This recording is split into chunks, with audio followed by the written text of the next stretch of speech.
If you're holding a diamond anywhere in the world, chances are that it has been shaped by Indian hands. India is the birthplace of the diamond. It cuts and polishes 9 out of every 10 diamonds in the world. It's the world's biggest exporter of the stone. And now, this massive industry is going through a prolonged, really troubled phase. India's diamond exports, which account for 80% of its business, have so far fallen by a third. Barring 1 year of COVID, this is the steepest decline in at least 25 years. Output at some of the country's biggest diamond businesses have halved. Profits and margins have been battered. 3 reasons. 1. Western sanctions on Russian rough diamonds, which are a massive raw material to India's diamond units. 2. A demand slowdown in the US, India's biggest customer of diamonds. 3. An economic downturn in China, customer number 2 for India. The crisis is real. The biggest impact has been on Surat. The nerve center of the industry employs 1 million workers. Now, thousands among them are facing massive pay cuts. Many are losing their jobs. Several have died by suicide in the last few months. In this episode, we travel to this very core of India's diamond business.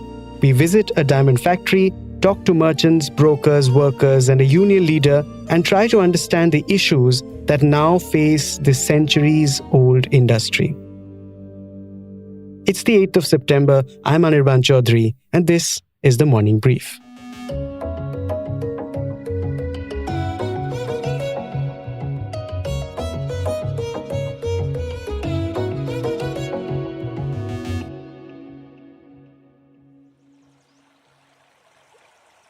Once upon a time, centuries ago, India was the source of nearly all the diamonds in the world. Beds of rivers like the Krishna were the richest sources of the stones to be found anywhere on the earth. That was until 1896, when diamonds were discovered in South Africa. As more and more such discoveries happened across the world, India's status as a diamond mining bounty receded, but its position as a trading hub became stronger. In 1900, 2 brothers, Gandhabhai Kuberdas Mavjivanwala and Sri Rangildas Kuberdas Mavjivanwala, started a cutting and polishing business in Surat, laying the foundation stone for it to become a huge hub. Gradually, more and more families joined the business. In the 1950s, Gujarati diamantier families ventured out of India and set up shop in Antwerp, Brussels, which is a massive diamond mining hub. But they sent those rough diamonds back to Surat to be cut and polished. This is how this small city on the banks of River Tapi became a global hub for diamond cutting and polishing. Later, the Indo-China War of 1962 dampened local demand for the stones. Merchants looked to global markets for sales, and thus began India's journey towards becoming the biggest diamond exporter in the world. In 1967, India exported $26 million worth of diamonds. Last year, it exported close to $22 billion. Between the waning of the COVID-19 pandemic and late last year, Indian diamond industry had been doing very well. A post-pandemic boom in demand fueled by saved wealth and stimulus packages for Americans led to a surge in Indian diamond exports to the US. Naturally, businessmen were encouraged to stock up large quantities of rough diamond, thinking the run would continue for a year at least. In fact, in a press statement in January 2022, the Ministry of Commerce cited the robust export numbers and said India can emerge as the biggest gems and jewelry trading hub in the world. But then, in February, the Russia-Ukraine war happened. This led to a massive disruption in global markets and supply chains that had just recovered from the pandemic. Western nations started putting sanctions on Russia to freeze its trade. Given that the country's Alrosa Group controls 30% of global diamond trade, naturally, the impact was huge and worldwide. The US began to freeze payments on sales of diamonds it suspected to have originated from Russia. Fearing more such sanctions, the world's biggest luxury diamond jewelry brands like LVMH told their suppliers they would not buy Russian diamonds. Meanwhile, inflation hit the West and an economic downturn hit China, India's second largest customer. Because of all this, in April to July this year, exports of cut and polished diamonds from India fell by 31%, according to figures from the Gems and Jewelry Export Promotion Council. In fact, barring the first year of COVID that saw a 48% decline in exports, in no other year since 2001 has there been such a steep fall. In a recent report, CARE Ratings said that it expects diamond exports from India to fall by 15% for the full year. To understand the industry's rhythm and flow and its ailment, we decided to travel to its heart. So, my producer Vinay Joshi and I took an early morning train to Surat.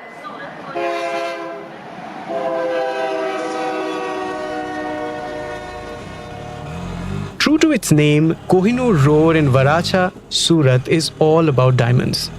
It's a massive marketplace where hundreds of diamond merchants, traders and brokers do business worth millions of dollars every month.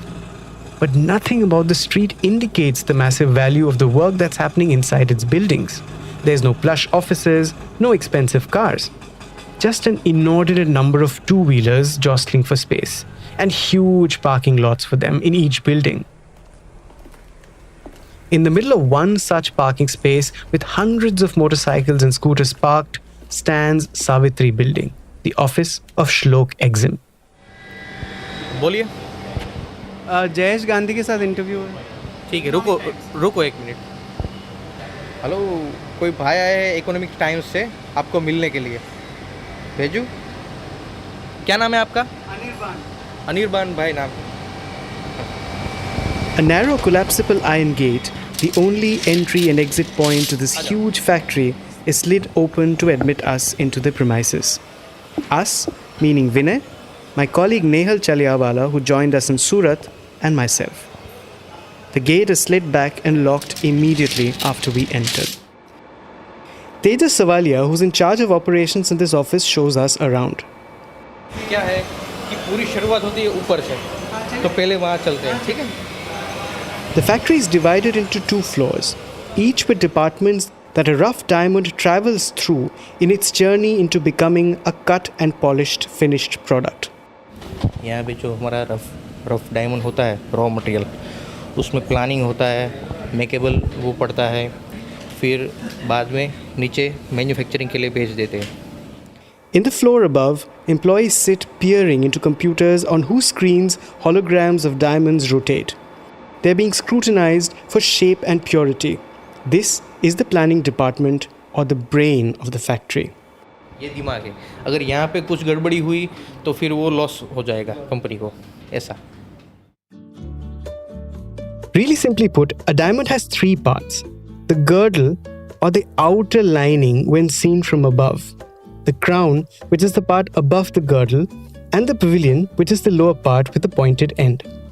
A diamond rough is mapped on a computer on how it should be cut. It's then cleaved into smaller gems. Each gem is finely cut around its many facets and surfaces.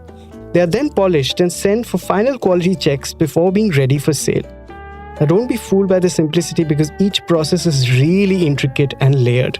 In fact, the smallest mistakes can lead to huge losses. As we go to the other departments, we see tiny rough diamonds being painted with whiteners and then cut with laser machines attached to the computers. I asked Tejas, how precise do the cuts really have to be?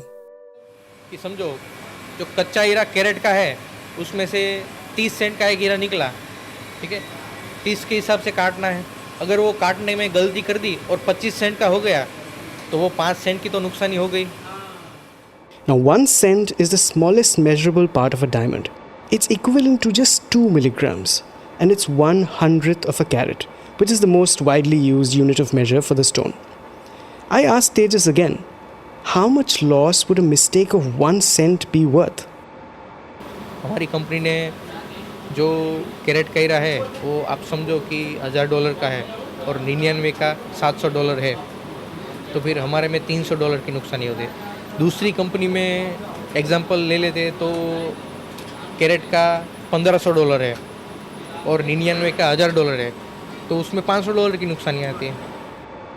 $300 to $500 for a tiny fragment of stone that is barely even visible. Wow. I wanted to ask one of the workers how they resisted the temptation to pocket a pinch full of these stones. I wonder if anyone would notice. They just took me to other departments where the cutting and polishing actually happens. I saw karigars, the real artists of the industry, bent over screeching wheels, deeply absorbed in their work. Only a few noticed us. Unlike in other sections, most of these employees were older, elderly, veterans in this space who had spent years, perhaps decades, cutting and polishing their craft. Now, crowded as the factory was, I couldn't help noticing vacant chairs and empty spaces where employees should have been sitting. अभी थोड़ा वो मंदी का माहौल है, इसलिए थोड़ा खाली है, ऐसा है। इन सब का भी सैलरी कम हुआ है। हाँ,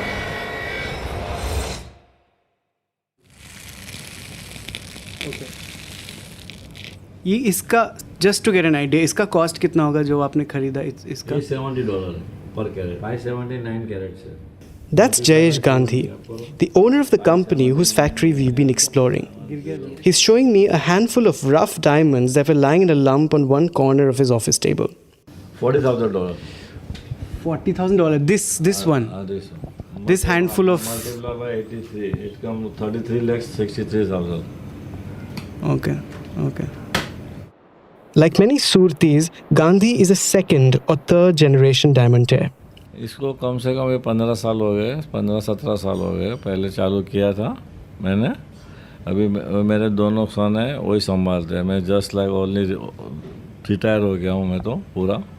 अभी मेरा खाली इधर आके हिसाब किताब ये सब देखता हूँ, बाकी सब दोनों बच्चे ही संभालते हैं पूरा मैंने पे। एक बॉम्बे रहता है, एक इधर रहता है। अच्छा। वो इधर वाला भी क्या दुबई, एंट्रो, बेल्जियम, हांगकांग सब जगह पे घूमते रहता है, इसलिए मेरे को बैठना पड़ता है यहाँ पे। अच्छा। बेसिकली ये सब पूरे जो साउथ अफ्रीका, ये जो जितने अफ्रीकन कंट्री है या बोस्वाना है, सब मतलब जो मेन कंट्री हो, जो लोग जिसके पास माइंस का राइट्स है, वो लोग माइंस वाले बेल्जियम में या दुबई आके माल बेचते हैं। हम लोग वहाँ से खरीदते हैं माल, वहाँ से इंपोर्ट करते हैं। Most of the finished products go to Mumbai, from where they are sold to other markets in the Far East and the West. कितना आपका मैन्युफैक्चरिंग होता है यहाँ पे एक दिन या एक महीने में? अप्रोक्सीमेटली पहले बहुत ज़्यादा होता था कि अभी तो कम हो गया क्योंकि सेल बहुत है। मतलब ये वॉर के हिसाब से पूरा तहस महस हो गया। मतलब सब जगह पे डिमांड बहुत कम है। पहले कितना होता था? पहले होता था 5-6 हज़ार कैरेट पॉलिश हर एवरी मंथ। ओके। तो अभी उसका हमने 2500-3000 हो गया। मतलब 50% मैंने तो डाउन कर दिया क्योंकि प्रॉफिट मार्जिन नहीं और माल बिकता नहीं है, दो चीज़ है। A 50% cut in output. It's also clearly the result of a decline in supply of raw materials. मतलब मेन माल रशिया से आता था, जो पतला ये जैसे ये स्मॉल गुड्स है, उसको बोलते हैं छोटे गुड्स बोलते हैं। अच्छा, तो अभी आप मुझे बताइए जो 5000 पहले होता था, when was this? This was 20 before Covid. या तो तब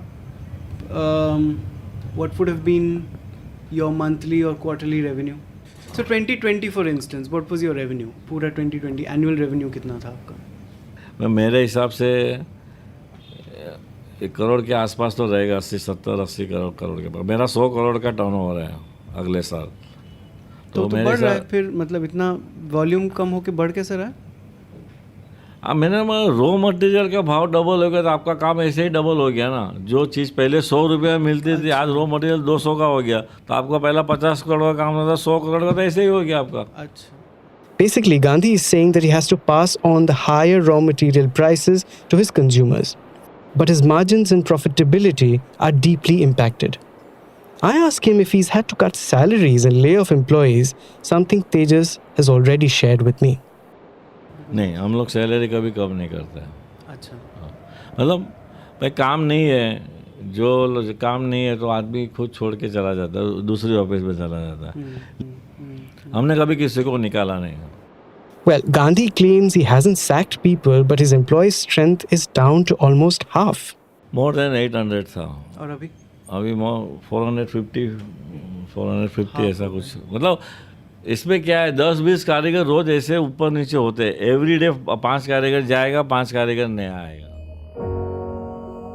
Almost every medium and large scale diamond company in Surat has cut pay and staff. Local reports have in fact said that more than 100,000 of the million diamond laborers in Surat are now out of jobs.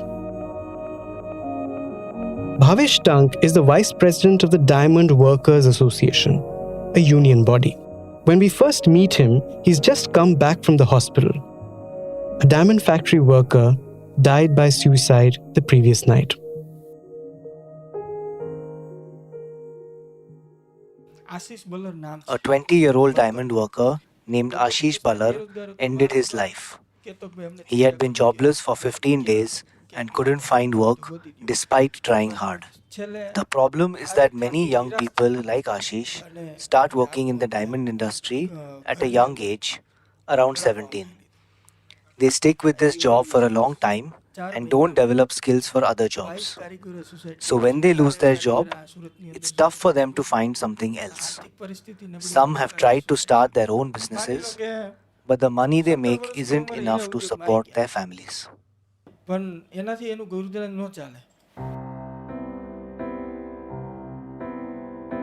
Bhavesh shows me a thick file full of complaints.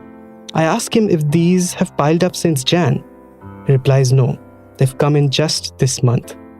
He puts us through some of the complainants, workers who've borne the brunt of the slowdown. I'm Amit Choralia and I'm 22 years old. I have been working in the diamond industry for the past 2 years. I used to make around 13,000 to 14,000 rupees per month. But now it's down to about 8,000 to 10,000 rupees on average. To make matters worse, they even deduct our pay for just a half-hour break. I was put on leave. No, it happened on the 15th of last month.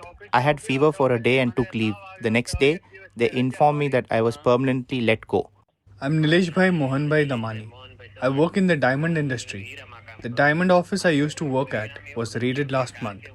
I was put on leave temporarily, but then I was let go permanently. Now I'm working elsewhere at a lesser salary by 5,000 to 7,000 rupees. The market's really bad right now. Some people are being asked to leave while others are kept on a lesser salary. In some parts like Astak, there are people who are being asked to report to work on 4 days a week instead of 7. It's extremely depressing since Diwali last year. Where do these people go when they are sacked without notice and without gratuity? Do they have any legal recourse? I asked S.S. Dubey, Assistant Labour Commissioner at Surat. He didn't want to be recorded, but said that almost no one approaches his office with a complaint or case. The workers told me that's because it will lead to legal wrangles that they cannot afford.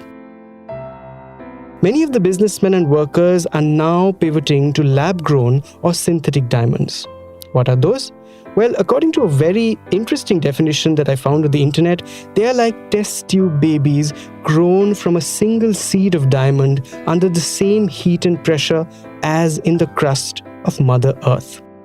Lab-grown diamonds are 80% cheaper than natural diamonds. The segment is now less than 5% of the entire Indian diamond industry, but it's growing. Exports of lab-grown diamonds increased 41% between FY20 and FY23. They're expected to cross $3 billion in FY26, which will still make them only worth a seventh of natural diamond exports last year. Here's Dinesh Navadia, head of Surat Diamond Association. लोगों को workers को natural diamond के अंदर काम नहीं मिल रहा है, तो इसके वजह से आज एक ऑप्शन मिला है इंडस्ट्री को STHP डायमंड. तो STHP डायमंड और CVD डायमंड दोनों का अभी अमेरिका के अंदर भी थोड़ा मार्केट है. तो नेचुरल डायमंड के ऑप्शन के अंदर अभी STHP डायमंड या लैब ग्रोन डायमंड यानी कि CVD डायमंड दोनों का ऑप्शन मिला है। तो वर्कर को जो काम देने की जो अभी दिक्कत पहले आ रही थी मंदी के टाइम पे, कारण के दूसरा कोई ऑप्शन नहीं था, ये ऑप्शन के कारण अभी राहत है, लेकिन इतनी राहत नहीं है। तो वर्कर को जो हिसाब से दारू के नेचुरल डायमंड के अंदर जो वर्कर 30-35 हज़ार का काम कर रहा था, शायद ये STHP डायमंड और CVD डायमंड के उसका काम 35 हज़ार के घट के 25 हज़ार की या 27 हज़ार, तो उसको ऐसे आर्थिक लॉस है, लेकिन काम मिल रहा है। The workers' calculation must be simple. A 30% pay cut is better than half or no pay. The government is keen on lab-grown diamonds. In June, PM Narendra Modi even gifted one to Joe Biden's wife, Jill Biden. Here's Vipul Shah, chairman of the Gems and Jewelry Export Promotion Council. Yes, the government is supporting this industry. It's a new segment, and the government vision is very clear. Next 10 to 15 years, they don't see, as per their data or reports, no new mining companies, no new mining activities are going to take place, or the mines are getting fewer and fewer. So they are concerned about the existing employment which is taking place in this industry. So the lab-grown diamond is such where there is a huge amount of value addition. The government feels that the jobs of the workers would not be deprived, and gradually, if there would be natural diamonds when it becomes rare, this industry is well taken care by the lab-grown industry, which is also on a growing phase. So they see a huge future, that this industry has a huge future to grow, where a lot of things, again, like marketing, branding, needs to be done. And that's all the corrective steps will be taken. The segment is still unstable though. Despite government backing and growing demand in the US, exports of lab-grown diamonds fell 29% in the first 4 months of this fiscal year. The numbers are expected to improve later. Meanwhile, natural diamond companies are looking at alternate export markets. So there is a new market from the council which we have put in a lot of efforts. We are trying to penetrate, since two major economies are not doing well. So we need to also cannot rest behind, and we are looking into South Asian countries where there are good amount of GDP growth levels and everything. So we see that these are the economies are going to perform in coming months. So we have already started focusing into Vietnam, Cambodia, and other places, Indonesia, Malaysia. So these are the areas where we feel that our gems and jewelry products would be well accepted. But are these markets enough to replace the biggies, US and China? Not really. So when does Shah see the industry actually bouncing back? I personally feel, yes, we have bottomed out. People have behaved very well, responsible. People have, with past experiences of everything as such, they have gone into a self-discipline mode. Yes, the bankers, when I'm talking to all the banking fraternity in India, they also are saying that they are comfortable as far as the outstanding and everything is concerned. They are also not pressing any panic button. So as far as things on the financial front, it's looking good. But as far as demand, we personally feel that recently we had the IHS show, which was a very successful show, where more than 120 countries odd had come, visited India. We generated huge orders, and almost 2,100 international visitors were there into the show. He and many other diamandaires are especially excited about a gems and jewelry show in Hong Kong. And now we are looking forward for the Hong Kong show, which is going to be starting on this 19th of September. And hopefully we expect a lot of Chinese consumers starting to come, and hopefully we are crossing, because we are hearing from them that the government is trying to do whatever to pump in enough liquidity to support the economy as such. So hopefully that will revive and things should start picking up very soon. That's what I can say right now. Diamonds have always been India's best friend. While it lost its status as a top mining nation centuries ago, the brilliant business skills of a bunch of entrepreneurs made sure that it still remained a global leader.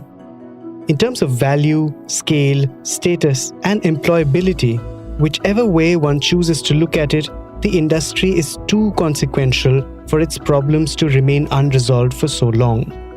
Companies are trying hard to weather the storm by shrinking their businesses, warning suppliers against oversupply, and trying to maintain their creditworthiness even as working capital debt becomes a tad difficult. But there's a lot more the industry can do towards its employees, the artists behind the sheen and glitter of it.